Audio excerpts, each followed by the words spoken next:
একটি রাজনৈতিক দল যাদের একটি অন্য পরিচয় আছে, জনগণ যাদেরকে একটি ভিন্ন পরিচয় চিনে, জনগণ তাদেরকে কি পরিচয় চিনে?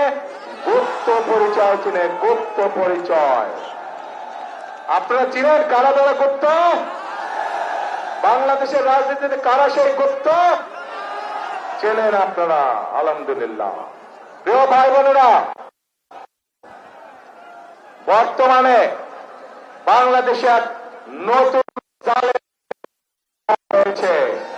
এই গুপ্ত সংগঠনের ব্যক্তিরা নতুন জালেম রূপে আবির্ভূত হয়েছে বাংলাদেশের মানুষের কাছে।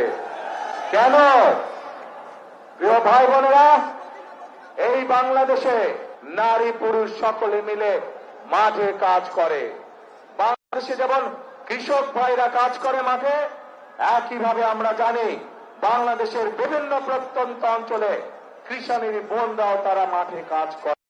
বিভিন্ন কল কারখানায় আমরা দেখেছি আমাদের মায়েরা, আমাদের বোনেরা, তারা পুরুষের পাশাপাশি কাঁধে কাঁধ মিলিয়ে কাজ করে। তারা এই নারীদেরকে পেছনে রেখে, এই নারীদেরকে ঘরে বন্দী করে রেখে কোনোভাবেই আমরা বাংলাদেশকে সামনে যেতে পারবো, এটি আমরা কখনোই মনে করি না।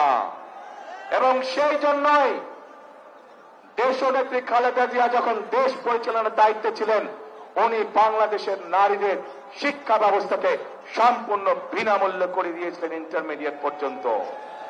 প্রিয় ভাই বোনেরা, আজ সময় এসেছে আমাদেরকে দেশ গড়ার, এবং দেশ যদি গড়তে হয় প্রত্যেকটি নারী পুরুষকে কাঁধে কাঁধ মিলিয়ে কাজ করতে হবে আজকে। তা না হলে এই দেশকে আমরা আমাদের প্রত্যাশিত বাংলাদেশ হিসেবে গড়ে তুলতে পারবো না।